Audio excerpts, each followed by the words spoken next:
Paz y bendición para todos ustedes, queridos pastores, queridos líderes, queridos servidores y todos aquellos que anhelan serlo y que anhelan capacitarse en la palabra de Dios para hacerlo.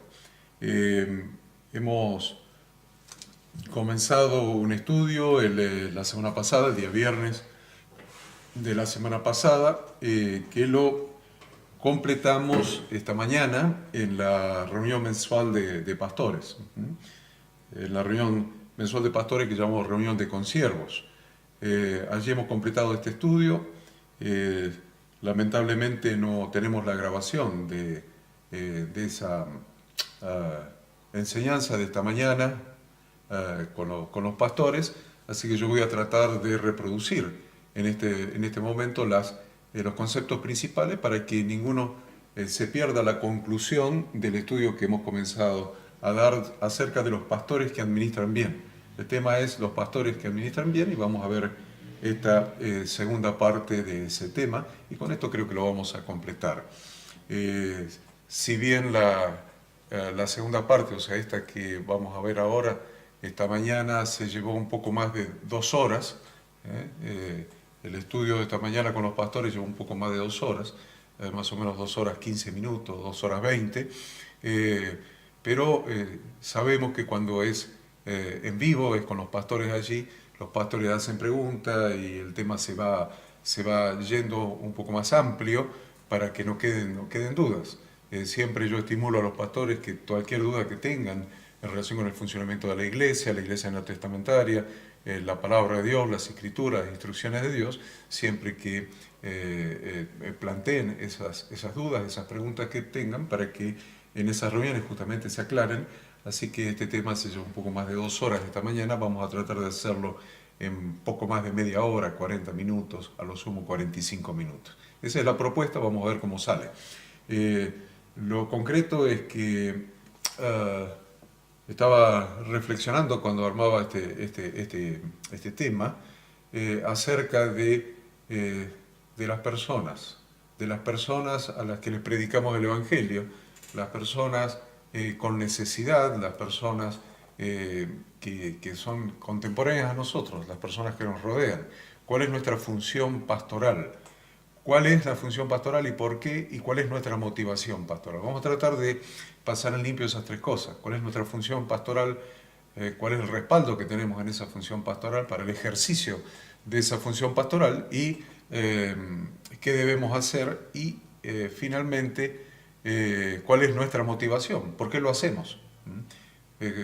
Porque yo he visto a lo largo de los años, no se olvide que tengo toda la vida desarrollada dentro de la iglesia y tengo entonces ya unos años acumulados de haber visto cómo los diferentes siervos de Dios que han sido llamados con una vocación innegable y con una vida inicial muy sacrificada para cumplir el propósito para el que Dios los llamó, como después durante el desarrollo de su ministerio van cambiando la actitud y probablemente esa actitud va cambiando porque va cambiando su motivación, qué es lo que te llevó a servir al Señor y qué es lo que te lleva a ejercer el ministerio hoy. Hemos visto, o yo he visto personalmente cómo ha cambiado la actitud porque ha cambiado, entiendo yo, la motivación porque el llamado es el mismo y la vocación a la que hemos sido llamados es la misma. Entonces algo cambió allí y he visto últimamente algunos pastores y líderes y servidores desanimados, desmotivados, que inclusive algunos me han hecho el comentario, si yo pudiera dejar esta función ministerial la dejaría, me dedicaría a trabajar en lo secular, porque realmente, y cuando empiezan a dar la explicación, siempre la explicación es relacionada con la gente, porque la gente es ingrata, porque a la gente se le dedica la vida, porque uno le resta tiempo a la familia, le resta dedicación a la familia, le resta tiempo de calidad a la familia y se lo dedica a la gente, y después la gente termina olvidándose de todo y termina procediendo con absoluta ingratitud. Entonces ya estoy cansado de servir a gente ingrata, gente que no valora, gente que te usa y después se va a otra iglesia, etcétera, etcétera, etcétera. Siempre la explicación es en relación con la gente. La pregunta mía es si la realidad es que la explicación tiene que ver con la gente o no, porque la verdad es que desde que nosotros hemos sido llamados al ministerio, desde el primer día, desde el primer momento, desde el momento cero, la gente siempre fue igual. No es que la gente haya cambiado, la gente no cambió desde el momento que nosotros empezamos a ejercer el ministerio hasta ahora. Sigue siendo exactamente igual la gente. Jesús decía muy clarito que los sanos no tienen necesidad de médicos, sino los enfermos. No he venido a llamar a justos, sino a pecadores al arrepentimiento. Entonces esas enfermedades que hoy vemos en las personas son las mismas enfermedades que tenían al principio, cuando nosotros empezamos nuestro ministerio, hace 30 años, 20, 40, el tiempo que sea. Yo miro para atrás, yo empecé en el ministerio en julio del año 95, del año 1995, y hasta ahora, desde el año 1995, hasta ahora yo no he visto que la gente haya cambiado su actitud, sus enfermedades.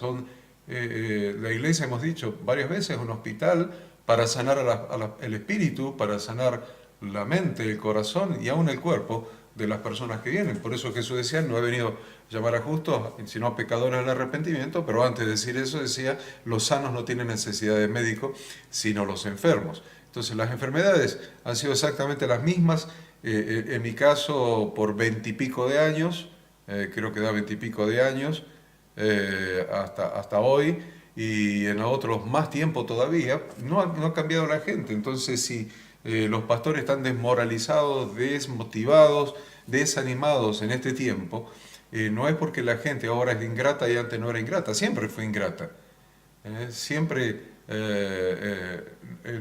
Nunca hemos recibido gratificaciones de la gente por haberlos servido, por haberlos sacado de las tinieblas, por haberles llevado la luz de Cristo a las personas, por haberles enseñado la palabra de Dios, un nuevo estilo de vida.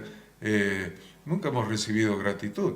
Siempre hemos creído que nuestra recompensa viene del Señor. Nuestra recompensa viene del Señor y siempre hemos creído y sabido y experimentado que esa recompensa que viene del Señor no va a ser en la eternidad. No es que vamos a recibir una recompensa como pastores por haber servido al Señor en la eternidad y tenemos que esperar hasta la eternidad. Dios nos recompensa ya, ahora. Ustedes, queridos pastores, líderes, servidores, miren su vida, evalúen, miren hacia atrás y vean cuán grandes cosas ha hecho Dios por nosotros, cuántos milagros hemos recibido, cuánta provisión por parte de Dios, cuántas bendiciones de Dios, cuántas caricias de Dios en nuestra vida, en la vida de nuestra familia hemos recibido. Y eso, queridos pastores, no es por casualidad. Eso es que la recompensa de Dios, se lo dijo el Señor Jesús a Pedro, va a recibir 100 veces más en esta vida y en la vida por venir, cualquiera que haya servido al Señor. Y no hay que esperar a la eternidad. Ya ahora hemos recibido múltiples, infinidad de recompensas. Así que el tema de la motivación es uno de los temas que quiero desarrollar en este tiempo. Pero quiero empezar aclarando por qué la iglesia necesita pastores. ¿Por qué? ¿Por qué necesita pastores si Jesús es el buen pastor y el buen pastor su vida da por las ovejas y conoce a las ovejas lo conocen a él las llama por su nombre? ¿Para qué necesitamos en este tiempo, en la dispensación de la gracia, para qué necesitamos pastores? Muchos sostienen que no los necesitamos, que no necesitamos pastores, que ahora Jesús es el buen pastor y Él es suficiente como pastor de la iglesia, como cabeza de su cuerpo. Es cierto, porque un cuerpo no puede tener más de una cabeza. Entonces, si Jesucristo es la cabeza, es la única cabeza. Pero cuando hablan de pastor, es el único pastor y no se necesitan más pastores. Y eso es un error conceptual muy frecuente últimamente, cuando hay tanta gente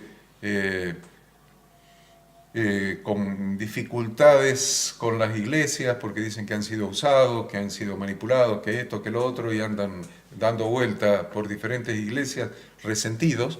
Entonces dice, no se necesita pastor porque Jesús es el buen pastor, pero la verdad es que eso es descontextualizar la palabra. Nosotros, si miramos la Escritura, vamos a ver que en todos los tiempos de la historia de Dios con la humanidad, Dios tuvo pastores con la finalidad de llevar al pueblo, la finalidad de llevar a la gente hacia Él, de que la gente en definitiva haga teshuvá, tenga un retorno permanente al Padre a través de la palabra, y en este tiempo a través de Jesucristo, que es la palabra hecha carne. No obstante, siempre hubo la necesidad de pastores. Nosotros miramos la historia de Dios con la humanidad y vamos a encontrar varios. Por ejemplo, se me ocurre ahora Noé. Vamos a encontrar Noé. Nadie puede decir que Noé no era un líder. Nadie puede decir que Noé no era un líder en su tiempo. Un hombre que recibe la revelación de Dios para construirse un arca, y recibe el obrar del Espíritu Santo, del Espíritu de Dios, para meterle a los animales. ¿O se creen que Noé andaba cazando leones para meterlos dentro del arca? Andaba cazando tigres, hienas. No es así. Dios, por su Espíritu, los hacía de dos en dos, de pareja, ir entrando adentro del arca, y ese líder tuvo que aguantar todo el tiempo de la construcción del arca, enfrentándose a toda una humanidad perdida, con una genética desvirtuada por los hijos de Dios que se habían allegado a las hijas de los hombres, y habían nacido los gigantes. O sea que no era el siglo XXI, no era el siglo XXI. Realmente era una problemática diferente, y un verdadero líder, solamente un verdadero líder de Dios podría haber bancado esa situación. Así que lo encontramos a Noé, encontramos a Abraham en Ur de los Caldeos. Abraham, que en un periodo fue contemporáneo de Noé, y se dice que Noé fue quien le enseñó muchas cosas de conocimiento de Dios, o le enseñó el conocimiento de Dios a Abraham, que fueron contemporáneos en un periodo.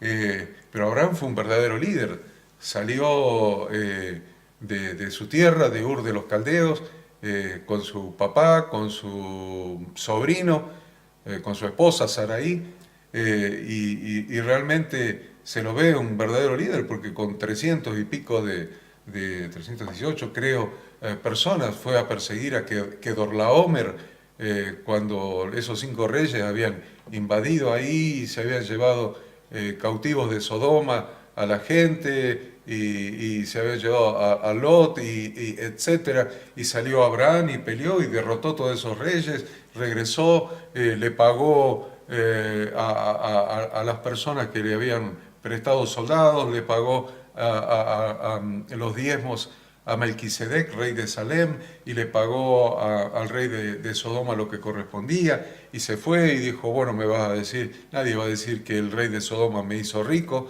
yo no me voy a quedar con nada, porque Dios lo había hecho riquísimo. Entonces, ahí tienen un verdadero líder. Abraham sí que era un verdadero líder. Y seguimos después de Abraham con Isaac, con Jacob, con sus 12 hijos, y no podemos decir que José, hijo de Jacob, no era un verdadero líder. Llegó a ser el gran visir de los estados del norte de Egipto. Era un verdadero líder. Salvó del hambre al mundo conocido, salvó del hambre a su propia familia, a Jacob, a sus hermanos. Realmente tenemos verdaderos líderes en los patriarcas que Dios levantó y usó siempre para conducir a la gente hacia Él. Después de los patriarcas vienen los jueces, de los cuales Samuel fue el último juez, y los jueces tuvieron periodos de acercamiento de la gente a Dios, periodos de decadencia, etc. Usted puede leer el libro de los jueces, y tenemos después la monarquía, arrancando por el rey Saúl, y siguiendo por David, Salomón, etc. Y cuando viene Jesucristo ya no había monarquía, o había una monarquía trucha después del imperio griego, y en pleno imperio romano, que había puesto a Herodes, un rey títere. Entonces no cumplía esa función Herodes de hacer volver al pueblo a Dios o hacerle hacer teyubá, retorno al Padre, sino que en esa época esa función estaba encarnada por los rabinos, los escribas y los fariseos, por los rabinos. Pero realmente los rabinos tampoco habían cumplido adecuadamente esa función, porque a los 613 mandamientos de la Torá, entre positivos y negativos, le habían agregado 6.000, 10 veces más. Le habían agregado 6.000 mandamientos más, que es lo que se llamaba la tradición de los ancianos. Jesús decía las tradiciones que le habían metido arriba de la gente, que ni ellos mismos podían cumplir. O sea que tenemos una historia de liderazgo, sobre el pueblo, sobre la gente de Dios, para llevar a la gente a Dios. Esa es la historia del liderazgo, y Jesús vino en cumplimiento de que Dios había dicho: yo mismo voy a pastorear a mis ovejas, y lo hizo a través de Jesús, que es su palabra hecha carne, su Torá hecha carne. No obstante, Jesús cumple una función durante esos 3, 4, 5 años que estuvo de ministerio, su ministerio terrenal, que fue una función de apóstol, una función de profeta, una función de evangelista, una función de pastor y maestro, pero cuando Él asciende, delega esas funciones, que todas las cumplió Él en sí, el Hijo de Dios. Él podía cumplir todas esas funciones.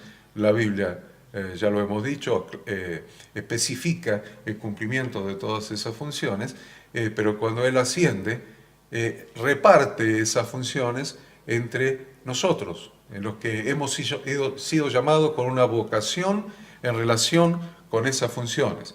Y ahí es donde aparece Efesios 4:11, y Él mismo constituyó, o sea, el mismo Jesucristo constituyó a unos apóstoles, a otros profetas, a otros evangelistas, a otros pastores y maestros. Y miren que cada uno de los grupos es plural: apóstoles, profetas, evangelistas, pastores y maestros, a fin de perfeccionar a los santos para la obra del ministerio.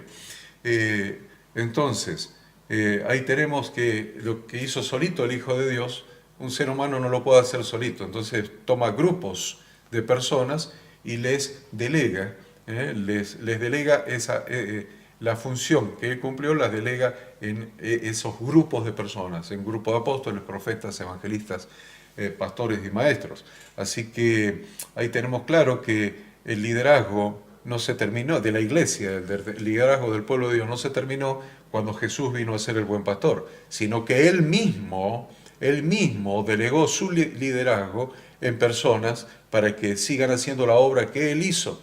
La obra que Él hizo en su generación. Nosotros no estamos en la generación, ya pasaron más de 2000 años desde la generación de Jesucristo. Entonces, después de 2000 años, en nuestra generación tenemos delegado por Él lo que Él hizo en varios grupos para cumplir ese mismo ministerio que Él cumplió. Entonces, queridos pastores, nosotros no somos pastores originarios, por eso no somos la cabeza de la iglesia, por eso no somos la cabeza de la iglesia local. La única cabeza que tiene la iglesia es Jesucristo, pero sí podemos decir con fundamento bíblico que nosotros somos pastores. Sí lo podemos decir. Que Jesucristo es el buen pastor, que Jesucristo es el príncipe de los pastores, pero que nosotros somos pastores. Ahora, Él es pastor originario, Él es originario. Así como la autoridad es originaria de Dios, la autoridad es originaria de Dios. Por eso Jesús le dijo debe ser a Pilato, Poncio Pilato: ninguna autoridad tendría si no te fuera dada de arriba. ¿Por qué? Porque la autoridad es originaria de Dios. Bueno, el pastorado es originario del Hijo, el pastorado es originario de Jesucristo. Entonces, ¿qué somos nosotros entonces? Somos pastores delegados.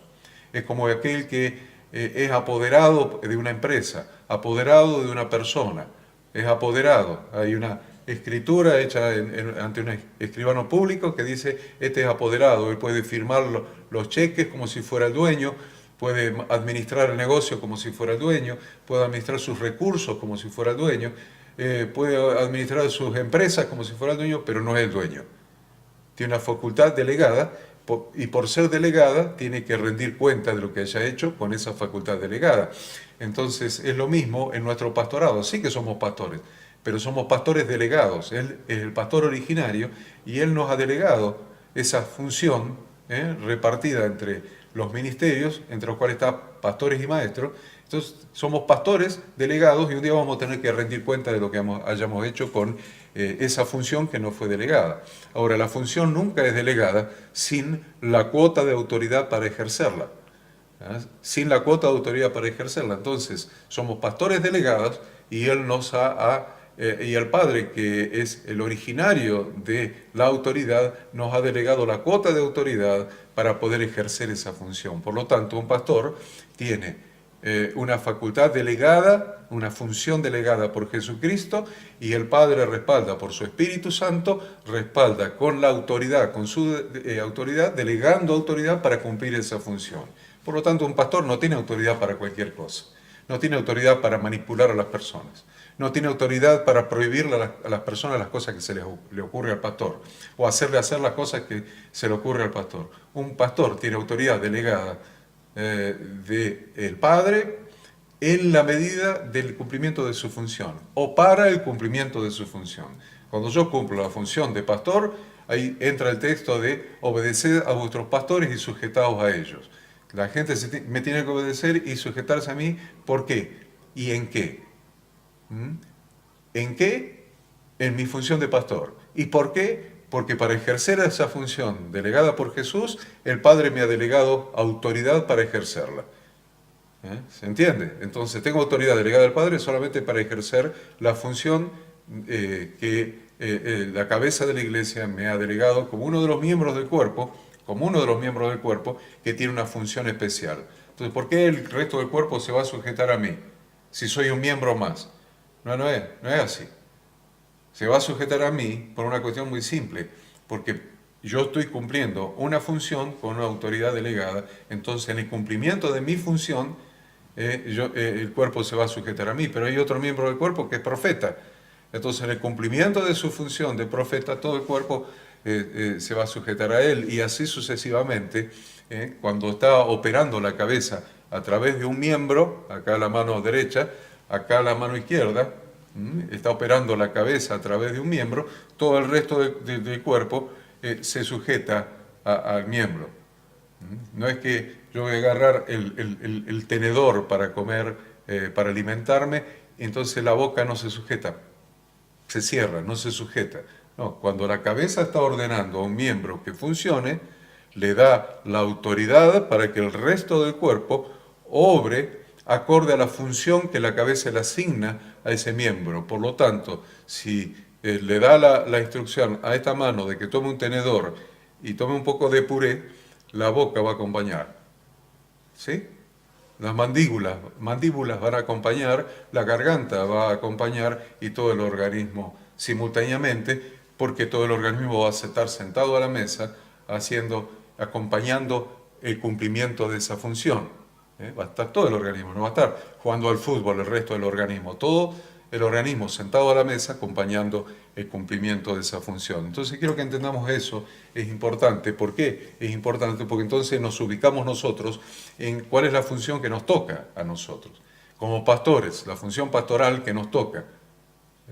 Es muy, muy, muy importante eso.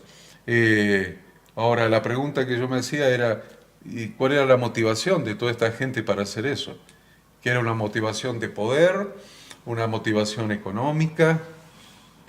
Abraham era muy rico, era riquísimo en su época. Entonces, ¿cuál era la motivación de Abraham? Yo creo que la riqueza no era la motivación de Abraham, sino el llamado de Dios.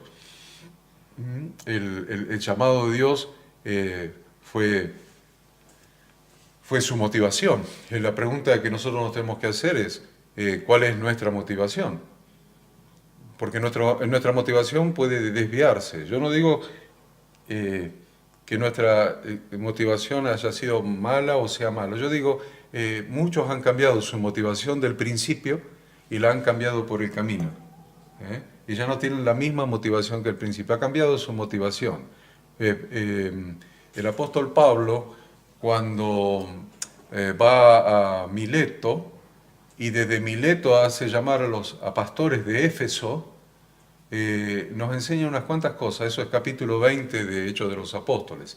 El apóstol Pablo se va a despedir se va a despedir, porque sabe que a ellos no los va a ver más, ni ellos verán más mi rostro, les dice. Ustedes no van a ver más mi rostro, entonces vengo a despedirme de ustedes. Pero miren qué interesante, se va a despedir de los pastores de la iglesia en Éfeso, pero saltea Éfeso, esquiva Éfeso y se va a Mileto. Pero Pablo, te equivocaste de itinerario, te andaba mal el GPS, porque te vas a despedir de los pastores de Éfeso, ¿por qué no vas a Éfeso? ¿No? Se fue a Mileto y desde Mileto hizo llamar a los pastores de Éfeso. Entonces, fíjense cómo él estaba trabajando con su motivación. ¿Qué pasaría con la iglesia de Éfeso? ¿Habría crecido? No sé. Pero ¿saben lo que estaba haciendo? Les estaba bajando los humos. Les estaba bajando los humos. Les estaba bajando el egocentrismo, la vanagloria. El yo soy el pastor. Yo soy el pastor. Le estaba diciendo, yo quiero hablar con ustedes, me quiero despedir. Pero vengan, vengan, humíllense y vengan. Yo no voy a ir a donde están ustedes. Humíllense y vengan. Primer cosa. La vanagloria, el egocentrismo, la importancia que se dan los pastores cuando empiezan a tener éxito. Y claro que tenían éxito. Si era una iglesia, una sola, que tenía muchos pastores. Hizo venir a los pastores, hizo venir a los ancianos de Éfeso. Una sola iglesia con muchos pastores, una iglesia muy grande. Entonces, estaban envanecidos, infatuados, cualquiera, estaban inflados su ego. ¿Qué es lo que hizo? El apóstol Pablo los bajó. Ustedes no son la cabeza de la iglesia de Éfeso, ustedes son miembros que cumplen una función especial y tienen autoridad para esa función, pero no son cabeza de la iglesia local, no son cabeza del cuerpo, ustedes son miembros. Así que, muchachos, vengan. Primer cosa que hizo. Y la segunda cosa es, los hizo venir todos juntos. Gran lección para los pastores, que no quieren estar juntos con otros pastores, que cada uno tiene su visión, que como que Dios le habló a cada uno una cosa diferente. Deben ser diferentes dioses para que hayan hablado cosas diferentes, porque si fuera el mismo les habría dicho todo lo mismo y estaríamos trabajando todos juntos. Resulta que pareciera que fueran varios dioses, cada uno tiene su propio Dios, porque les habló cosas diferentes. Acá los hizo venir a todos juntos. Vengan todos juntos. Primero, bájense del caballo. Ustedes no son cabeza de la iglesia, ustedes son miembros del cuerpo que cumplen una función especial, así que vengan. Y segundo, vengan todos juntos.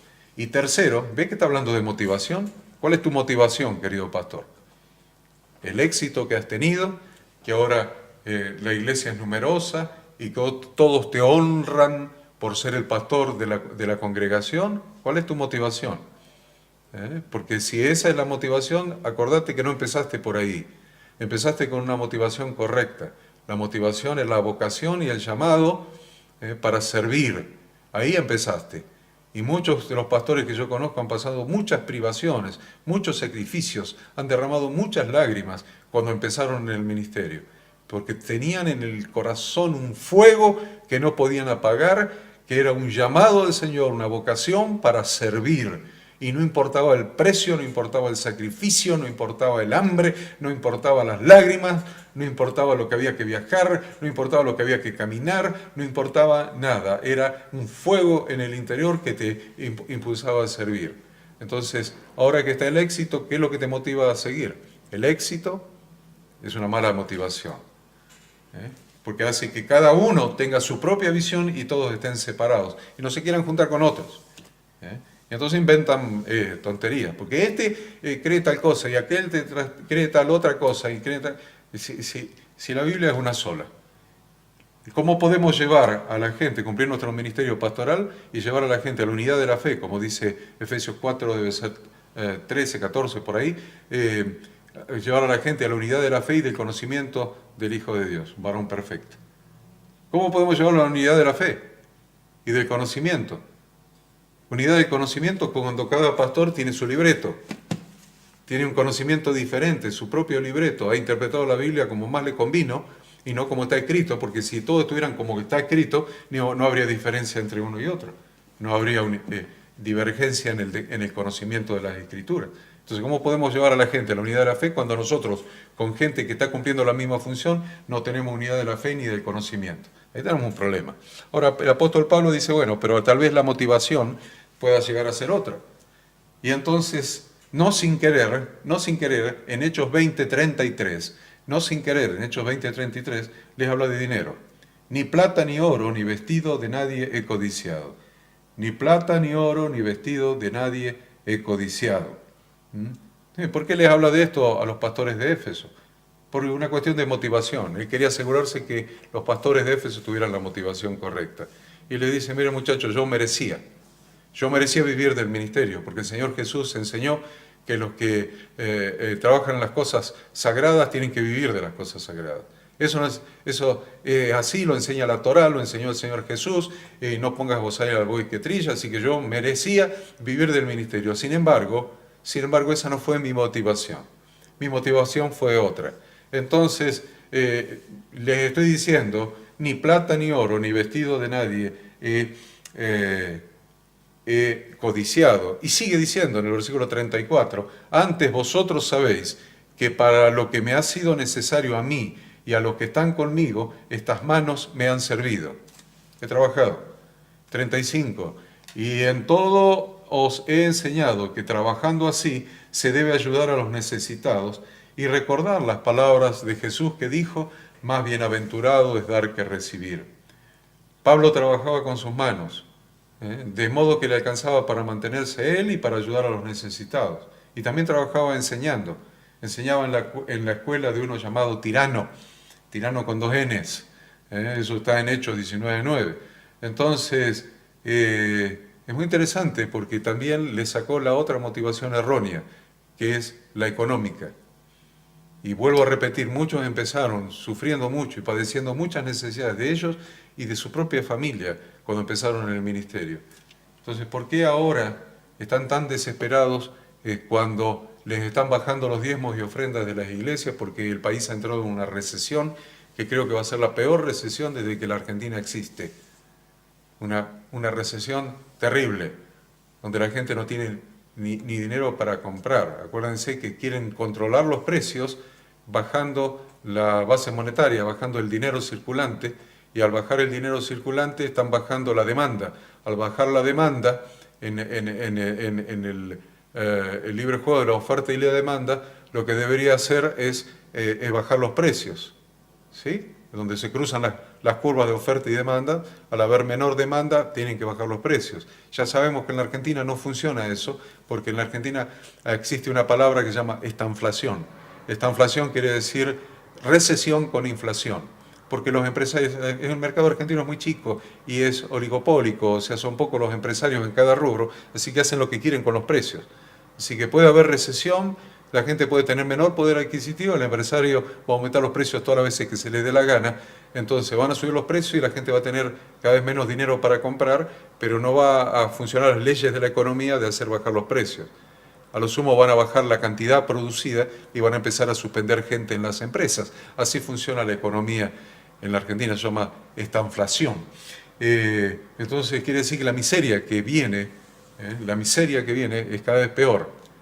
Cada vez la gente va a tener menos dinero para comer. Estoy hablando de comer, estoy hablando de pagar los servicios, estoy hablando de pagar la luz, de pagar el agua, de pagar el gas. Cada vez va a tener menos recursos la gente para eso.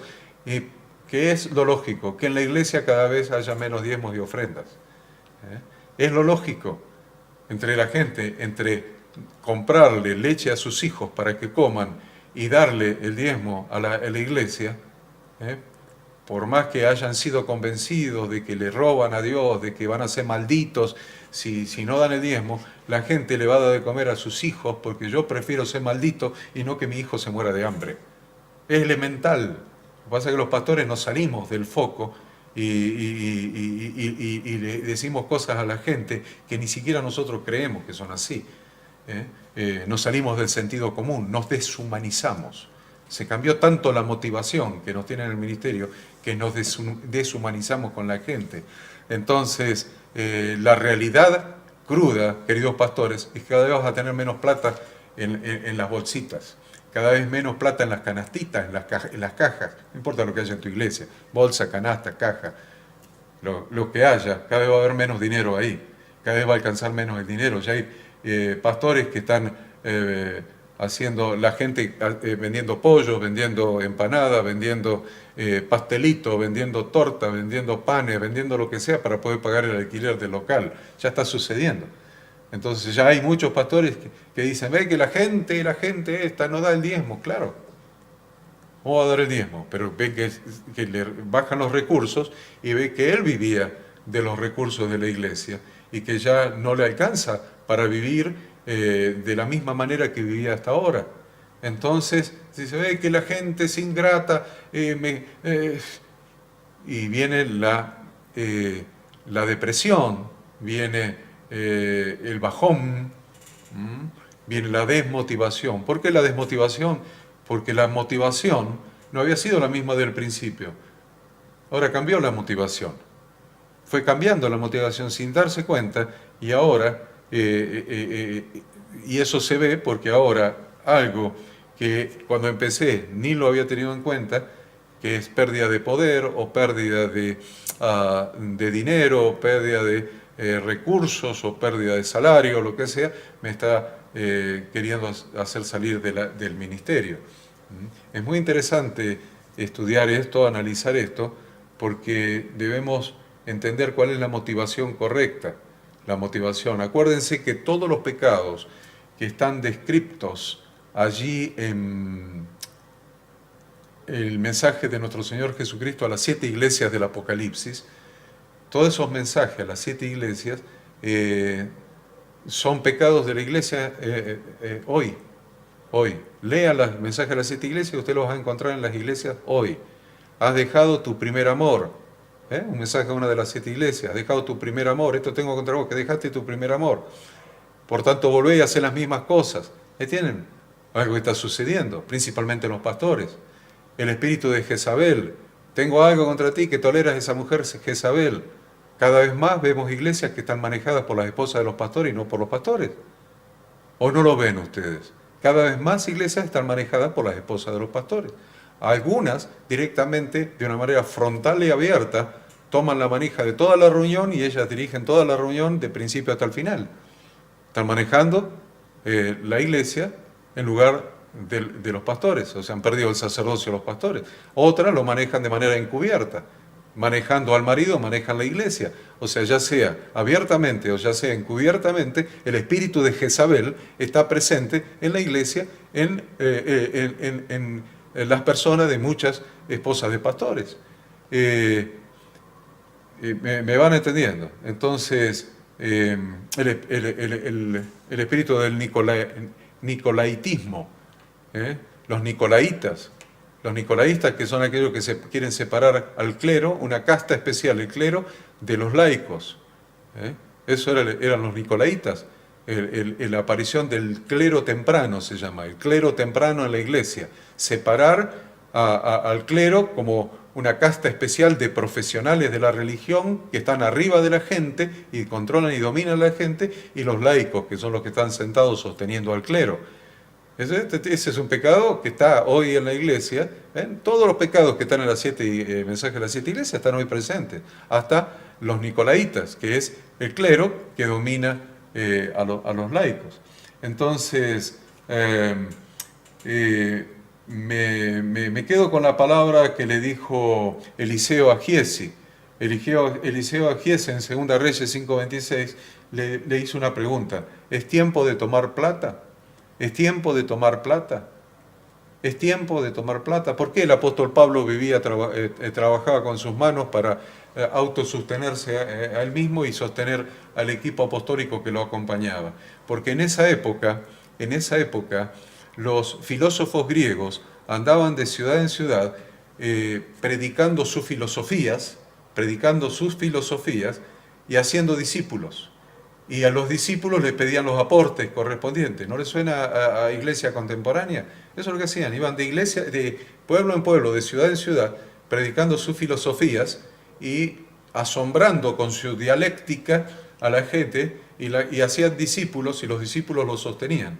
Entonces hacían una cuota en cada ciudad y tenían discípulos en cada ciudad. El apóstol Pablo, ¿por qué no tomó dinero? No tomó dinero porque se quiso diferenciar de los filósofos griegos. Si no, iba a ser un filósofo más con una filosofía que era la filosofía mesiánica, la filosofía de que el Mesías había venido, había muerto, resucitado, había llevado nuestros pecados y algún día iba a venir. Entonces, esa filosofía mesiánica podía ser una más si él cometía el error de pedir dinero en los discípulos que iba haciendo de ciudad en ciudad. Y por eso no lo hizo.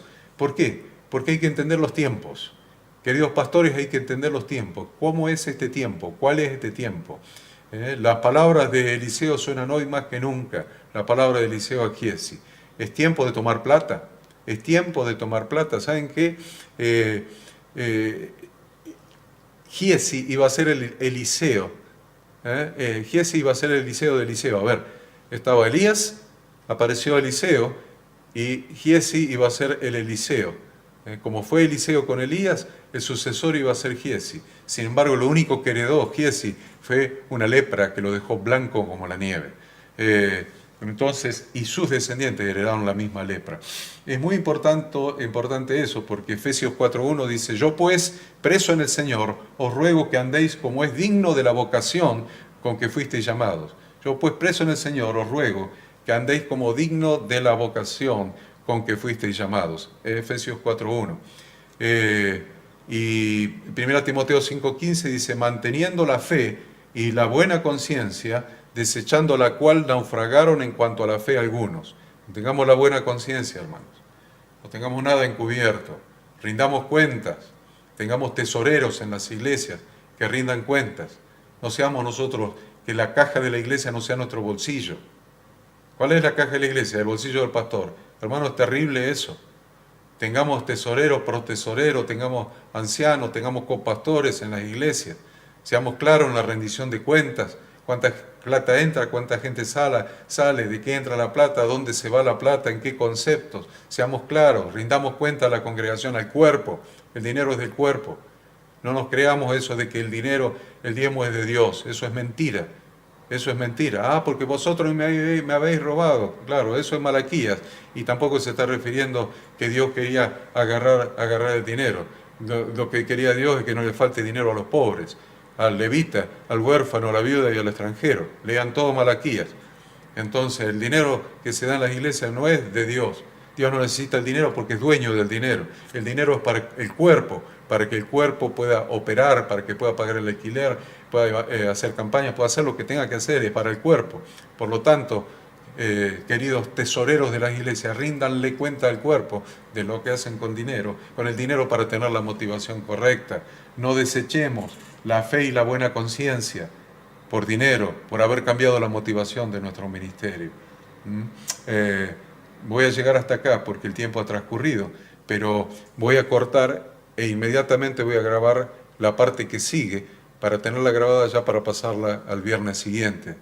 Pero no quiero hacer enseñanzas muy largas para que no se cansen cuando la escuchan cada viernes. Entonces vamos a quedarnos acá y vamos a seguir hablando de esto en una tercera parte vamos a hablar de cuál es la posición, nuestra posición en relación con el ejercicio del pastorado. ¿Cuál es nuestra posición? Ya hablamos de la motivación, ahora vamos a hablar cuál es nuestra posición ministerial. Así que yo los bendigo en el nombre de Dios. Vamos a continuar. Ustedes no la van a ver hoy, yo sí voy a continuar grabando, por eso van a ver la misma ropa, pero la vamos a pasar un viernes y al viernes siguiente. Los bendigo en el nombre de Dios. Nos estaremos viendo. Bendiciones.